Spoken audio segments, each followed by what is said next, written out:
ayo sukses, ayo bahagia. Falah itu kalau sudah digenggam jadi aflah, orang yang menggenggam kesuksesan, kebahagiaan. Qad aflahal mu'minun, orang beriman pasti menggenggam kesuksesan, kebahagiaan karena dia dekat dengan Allah. Punya Allah itu luar biasa. Saya kurang lebih sepekan lalu saya ceramah di antara para dai-dai se-Indonesia dari 28 provinsi. Saya bilang, teman-teman, yang kurang dari dai sekarang itu adalah rasa punya Allah. Sehingga dakwah yang disampaikan kadang-kadang terkontaminasi dengan materi dan duniawi. Pilih-pilih dalam berdakwah, tidak optimal dalam menyampaikan ilmu. Timbangannya kadang-kadang materi. Karena apa? Yang kurang adalah rasa keyakinan bahwa saya punya Allah. Itu kalau sudah rasanya saya punya Allah, semua masalah seberat apapun pasti kecil. Baik, anaknya agak unik.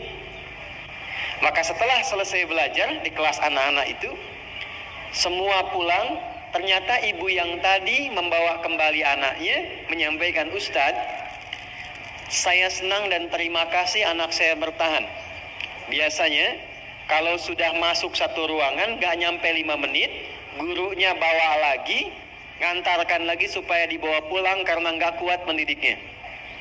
Cuma 5 menit kurang. Kemudian tanpa saya tanya cerita setelah anaknya bermain lagi, sebetulnya anak itu kembar. Saya dengan teman saya mengadopsinya untuk menyelamatkan dia, ikhtiar kami dari kebiasaan orang tuanya. Jadi ayahnya itu suka mencuri, ibunya suka mabuk. Jadi saat mengandung itu pun masih mabuk. Makanya ketika dilahirkan untuk menyelamatkan, kedua orang tuanya itu diamankan, anaknya dididik salah satunya oleh ibu tadi. Dan itu tidak mudah mengeluarkannya karena harus dibersihkan. Selain dengan kebersihan pikiran, ya, kemudian kebersihan ibadah, juga yang kedua, yang kotornya mesti keluar, yang baiknya mesti masuk. Karena ketika jadi daging jadi karakter. Baik, maka itu doa yang pertama setiap pekan supaya minta kepada Allah dilindungi dari semua yang haram sehingga menjadikan sekeluarga itu jadi baik. Dua, wa aghnina bi ta'atika am ma'siyatik. Berikan kami kemampuan yang luas untuk menaatimu ya Allah dan menghindari dari maksiat. Izin ya Bu ya, teman-teman yang akhwat, kita itu kalau cuman karena kemampuan pribadi belum tentu bisa hindari dari maksiat. Bangun tidur sudah bisa maksiat itu. Ya, kalau cek handphone yang kebuka apa? Yang diupdate status siapa? Yang dilihat suami sendiri apa suami orang lain? Kemudian apa-apa yang tidak boleh dilihat terlihat, apa-apa yang tidak didengar terdengarkan. Kalau bukan karena rahmat Allah yang memberikan kemampuan untuk menjaga diri seperti itu, tentu tidak mudah menjaga diri dari perbuatan yang salah. Maka yang tadi itu mendatangkan nanti kekuatan dari Allah untuk menguatkan jiwa tatkala di hadapan pada pilihan yang sulit. Ibu punya suami, gajinya 100 miliar, misal, setahun, tapi tidak ada waktu untuk sholat. Atau gaji 1 juta dalam sebulan, tapi sholatnya bisa enak sambil tahajud. Nggak ada pilihan ketiga ya, ingat ini, saya sampaikan dari awal. 100 miliar setahun tapi nggak sholat, atau 1 juta sebulan enak sholat, pilih mana? Masa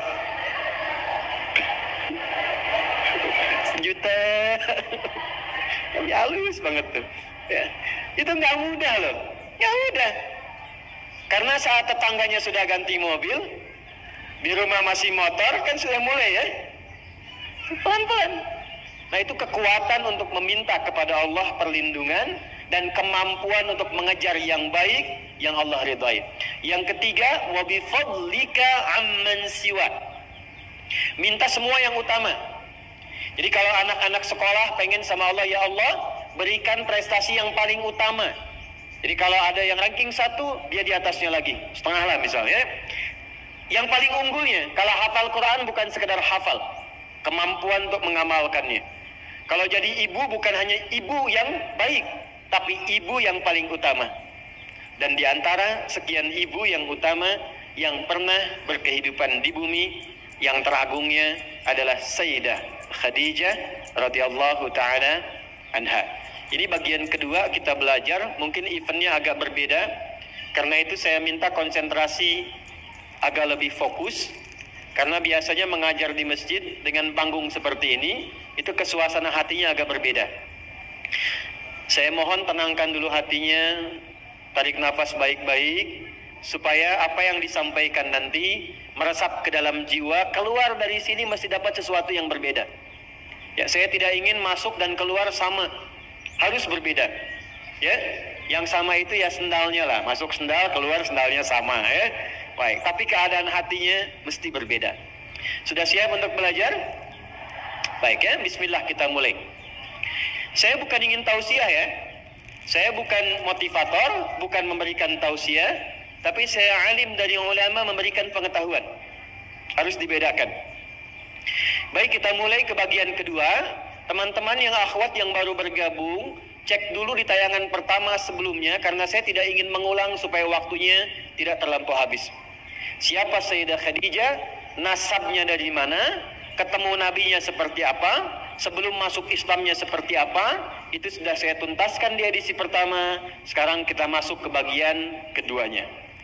Bagaimana beliau bisa menata kurikulum dalam kehidupan rumah tangganya yang saat bersamaan bisa diterima oleh Allah dan Rasulnya, dan menempatkan beliau menjadi salah satu perempuan bukan hanya ahli surga, tapi pemimpin perempuan di surga.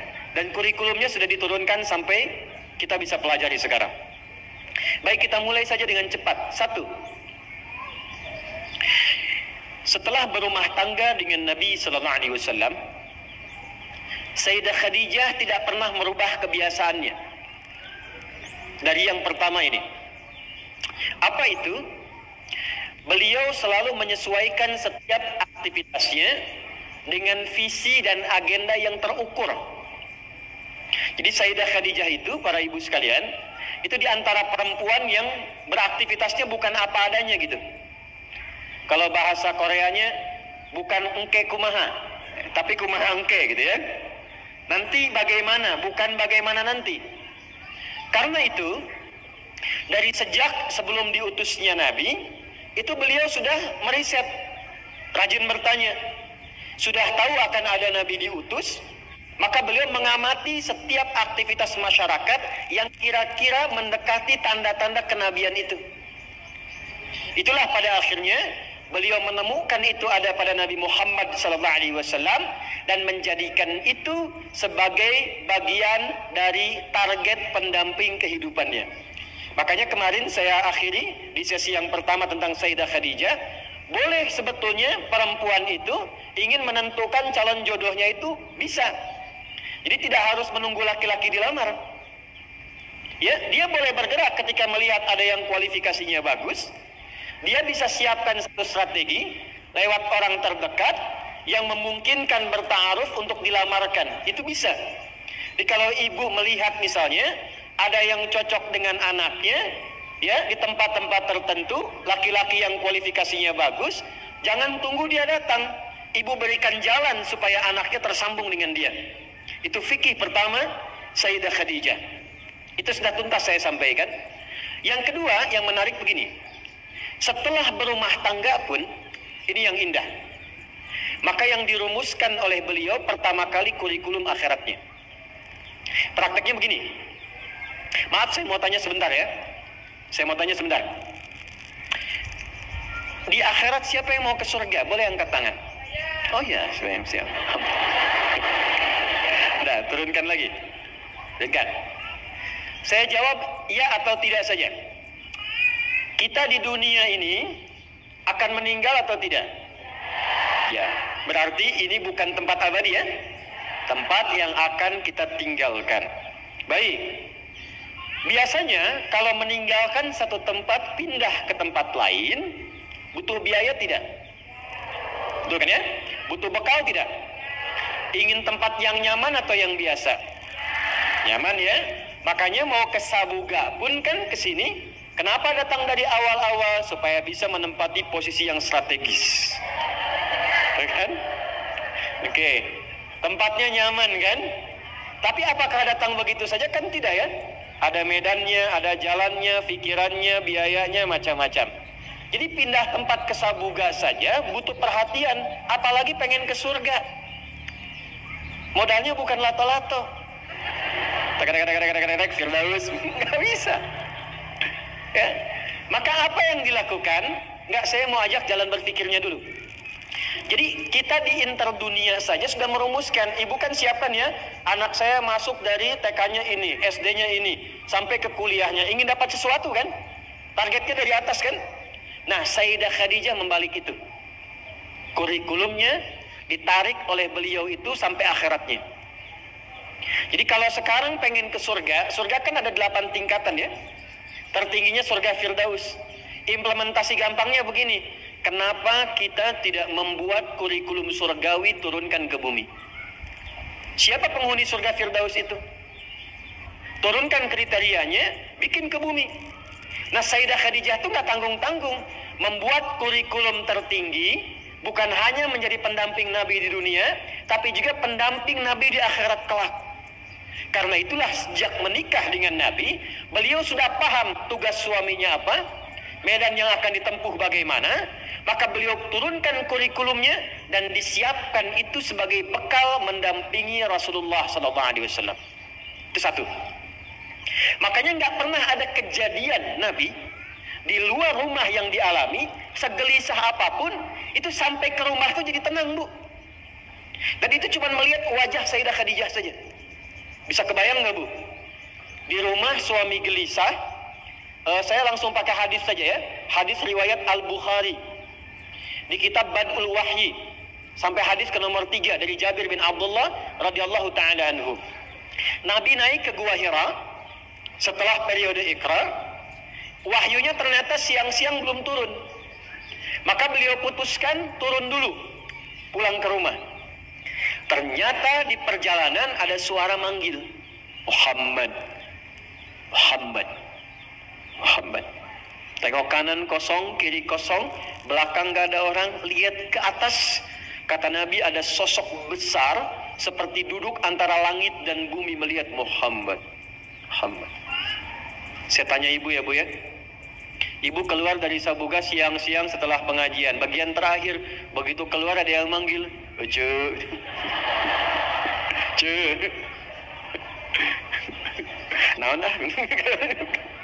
Tengok kanan kosong, kiri kosong, depan gak ada orang. Lihat ke atas, jubah putih, badan besar, rambut panjang, Ce. Kira-kira respon Anda bagaimana? Lari. Itu wajar. Makanya bahasa hadisnya faru'ibtu minhu, maka bulu kudukku naik, aku berjalan cepat-cepat pulang, gelisah. Dan ini periode setelah Iqra, karena saat Iqra malaikat Jibril masih nyamar jadi laki-laki, tapi yang ini menampakkan rupanya Nabi belum pernah lihat.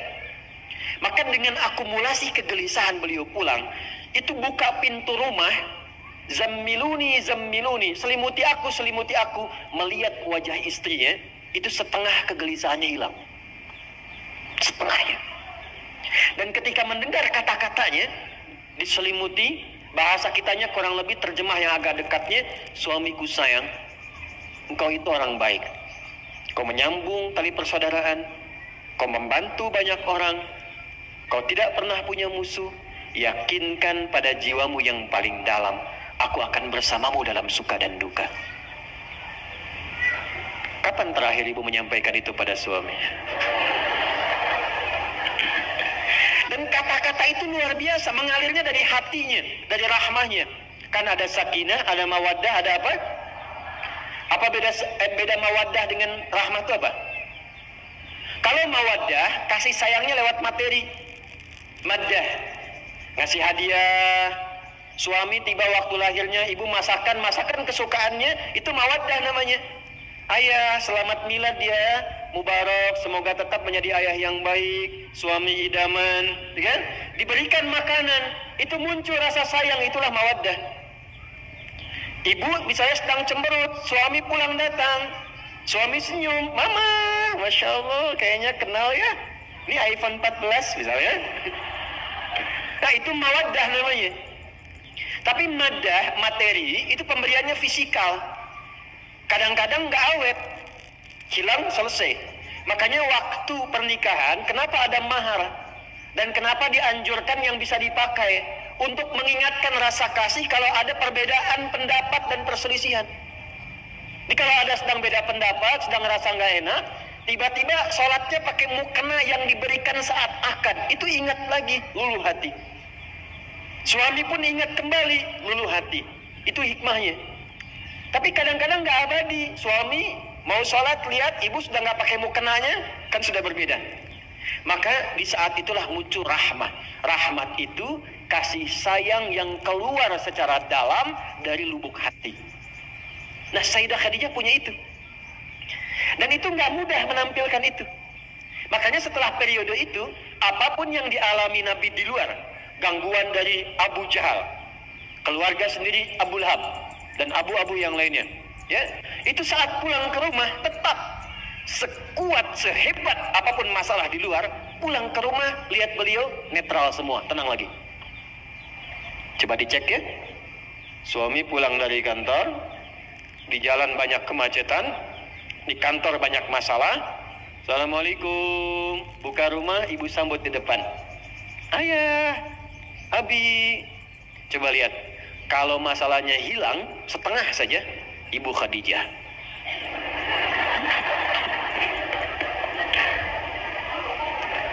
Tapi kalau kira-kira bertambah masalah, sudahlah, capek. Berarti ada kurikulum yang harus kita pelajari dulu. Jelas sampai sini? Oh, belum kita mulai, kan ini baru pengantar ya. Kalau sudah jelas saya tutup, sudah jelas? Oh belum. Kita lanjutkan ya. Nah, sekarang bagaimana kurikulumnya? Kita agak cepat dulu, pelan-pelan. Yang pertama, ibu sekalian, saudariku, dan mungkin yang terhubung live saat ini. Yang pertama, petakan dulu targetnya. Jangan tanggung target akhiratnya. Karena keberhidupan itu kan bukan cuma di dunia. Baik, ada 8 surga sesuai dengan tingkat amalan. Surga Firdaus, surga Aden, Jannatul Ma'wa, Darussalam, dan sebagainya. Saya ingin kita sepakat dulu, termasuk yang paling standar, namanya Jannah saja.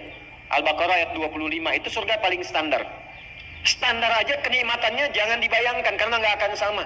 Apa yang diminta, klik ada. Wa utubihi mutasyabihat. Mau kesini, lihat hijab bagus, belum sempat, karena takut ketinggalan ta'lim. Begitu keluar, sudah nggak ada. Di perjalanan istighfar meninggal. Masuk surga, pertama masuk ingat lagi jilbab itu. Itu seketika, klik langsung ada di hadapan. Wa utubihi mutasyabiha. Itu surga yang standar, paling bawah. Yang tinggi yang Firdaus.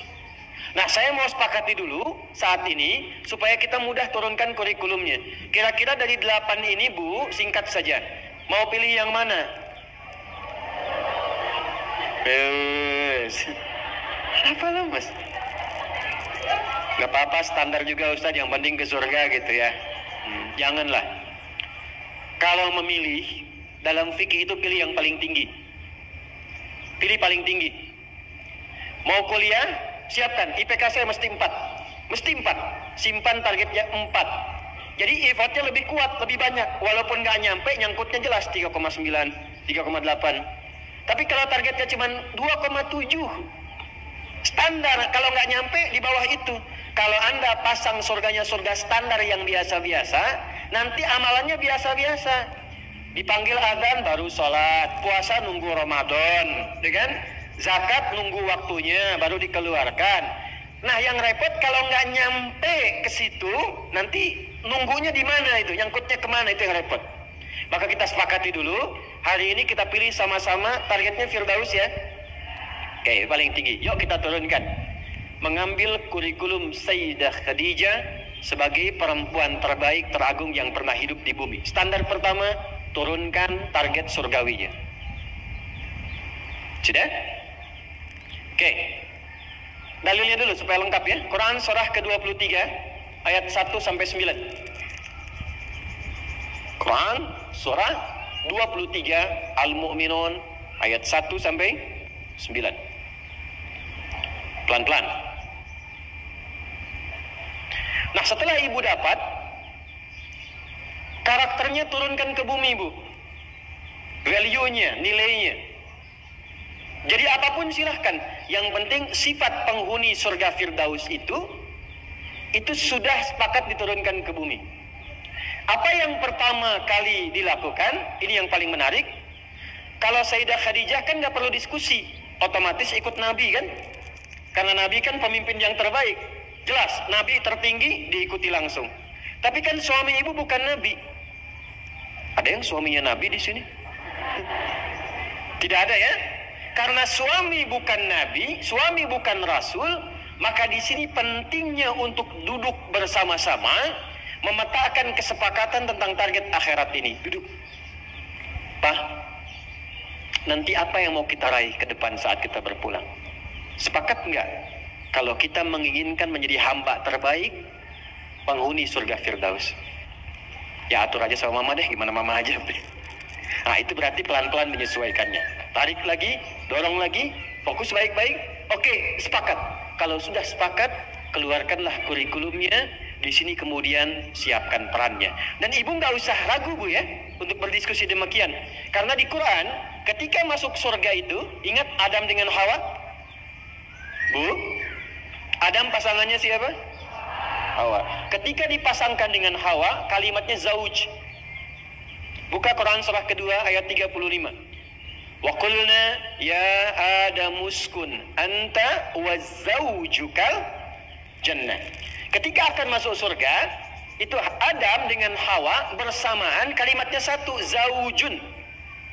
Zauj itu asalnya adalah dua yang saling melengkapi. Jadi nggak tunggal. Dua yang saling melengkapi, tidak tunggal. Contoh begini, ini tangan kanan ya, ini kiri, ini kaki kanan, ini kiri. Kaki kanan dengan kiri itu kelihatannya seperti sama-sama kaki. Yang kanan jarinya 5, yang kiri 5. Tapi ternyata ini baru disebut sempurna fungsinya jika ada pasangannya dan berjalan saling melengkapi. Lihat, apakah sepatunya sama nggak kanan dengan kiri? Padahal sama-sama kaki kan? Yang kedua, kalau berjalan itu keduanya jalan bersamaan atau gantian? Kanan ke depan, kiri di belakang. Kiri maju, kanan di belakang. Jika Anda memaksakan jalan bersamaan, nggak akan pernah sampai ke tujuan dan bisa terjatuh, ya kan? Yang ingin ditekankan di sini adalah itu sifat zauj. Jadi begitu ada peran yang kanan, yang kiri support. Peran yang kiri, yang kanan support. Kalau Anda menginginkan suami jadi orang soleh, jangan banyak dituntut suaminya. Ibu berusaha menjadi solihah. Sehingga dengan ibu menjadi solihah, energinya kepada suami akan tertarik. Bantu suami menjadi soleh. Sama saya katakan di pengajian para ayah. Jika ingin menjadikan istrinya itu solihah, jangan banyak dituntut. Anda laki-laki jadi soleh, maka aura kesolehan itu akan menebar kepada istrinya. Maka disinilah penting, jangan ragu untuk diskusi, menyampaikan visi ke depan sepanjang ada nilai kebaikan. Karena di titik ini antara suami dengan istri itu disatukan oleh Allah untuk saling melengkapi. Jadi kalau suami masih sibuk dengan pekerjaan, belum ingat akhirat, ibu perbaiki diri dulu. Itu caranya. Pantaskan diri dulu di hadapan Allah, sehingga Allah memberi kemampuan di lisan dan hatinya untuk bisa memberi pencerahan kepada suami. Kalau ibu belum memantaskan, nanti suami menganggapnya ringan. Suami sibuk kerja, ibu baru hijrah, nyampaikan ke suami, "Pak, sholatnya dijaga dong." Mama aja baru hijrah.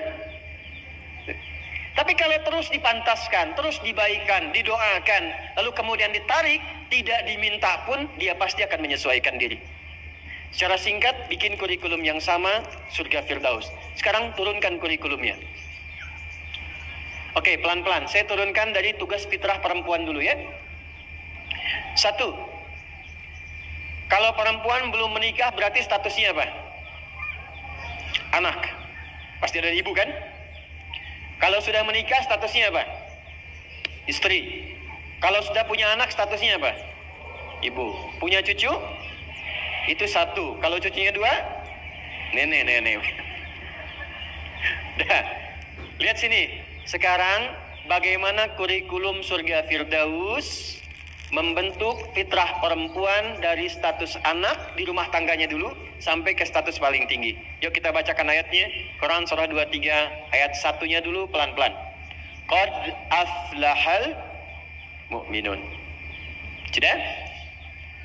Saya pernah sampaikan, perhatikan terjemahannya. Akan menggenggam kesuksesan dan kebahagiaan setiap insan beriman itu. Jadi kalau kita sudah beriman dan imannya digunakan untuk bersikap, bukan hanya dengan akal, Allah jamin cepat atau lambat akan diantarkan pada kesuksesan dan kebahagiaan. Bukan hanya sukses ya, tapi kesuksesan yang membahagiakan. Suami Anda sukses di pekerjaan, tapi kesuksesan itu tidak membawa kebahagiaan ke rumah. Nyaman nggak? Nggak membawa ketenangan, nyaman nggak? Pilih mana? Kaya tapi gelisah atau miskin tapi tenang? Kaya tapi tenang. Tetap ya pilih ketiga. Lihat baik-baik. Maka lakukan semua dengan pendekatan iman. Kalau sudah pakai iman, bahasa singkatnya niatkan ibadah. Jadi ibu tugas apapun, ya, Anda sebagai anak, sebagai istri, sebagai ibu dan ke atasnya, kalau berperan dalam kehidupan, kalau ada kalimat iman maksudnya niatkan ibadah karena Allah. Maaf dengan kalimat ini. Ibu merawat anak, memandikan, menyekolahkan, menyayangi, memeluk sebelum tidur. Saya tanya, itu karena sayang, karena cinta, atau karena ibadah? Masa? Kalau ibadah itu pasti karena Allah. Kalau iman pasti karena Allah. Alladzina yu'minuna bil ghaib. Ini ada saya lihat anak-anak nih ya. Ibu tuh merawat, menggendong, mendidik dan sebagainya kepada anak karena sayang atau karena Allah? Apa standarnya? Standarnya ketika kita mengerjakan semua karena Allah, maka ukurannya semua yang dikerjakan akan dipastikan sesuai dengan ketentuan Allah. Di mana disekolahkan anak ibu? Jangan-jangan Anda mengatakan saya mendidik karena Allah, tapi Anda sekolahkan di tempat yang tidak pernah mengenal Allah. Di sekolahnya nggak ada pelajaran sholat, nggak ada baca Quran. Apa yang Anda berikan untuk anak Anda? Lihat pakaiannya. Katanya karena Allah, tapi dia menggunakan pakaian yang auratnya terbuka yang Allah nggak suka. Lihat mainannya. Apa yang ia kelola dengan mainan itu? Apakah mendekatkan pada Allah atau menjauhkan dari Allah? Lihat tayangannya. Apa yang dia tonton yang menjadi tuntunan dia dalam berkehidupan? Kalau ada anak kata-katanya kotor, ada anak perilakunya menyimpang, yang pertama dilakukan, jangan dulu pojokkan dan marahi anaknya, kembalikan kepada sikap orang tuanya. Istighfar dulu. Maka mulai hari ini, kalau Anda ingin mengikuti jejak Sayyidah Khadijah, mulai sekarang gerbangnya dibuka. Niatkan semua kegiatan karena Allah. Nah, apa yang harus dilakukan pertama kali untuk itu? Lanjut ayat keduanya. Alladzina hum fi salatihim khashi'un. Pelan-pelan. Kurikulum yang pertama dimulai dari salat. Saya ulangi, dimulai dari apa? Kata Allah, penghuni surga Firdaus itu terlihat yang pertama dari ciri salatnya, bukan sekedar menunaikan salat, tapi dia mencoba untuk mendapatkan kekhusyuan dalam salatnya. Pelan-pelan. Ini saya belum bicara dengan suami ya, bicara status ibu dulu. Sebagai istri, sebagai ibu, sebagai anak. Maka kalau ingin levelnya naik, mengikuti jejak Sayyidah Khadijah, maka yang pertama dibangun hubungan dengan Allah dulu. Dalam bahasa Arab, hubungan kuat itu yang sulit dipisahkan disebut dengan silah. Ibu pernah dengar silaturahmi? Silaturahim. Kenapa disebut silaturahim? Maksudnya hubungan perhatian yang kuat, yang saat berpisah pun masih ingat, masih mendoakan, masih mengenal.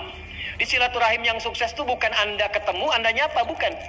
Kalau Anda nyapa orangnya ada, wajar.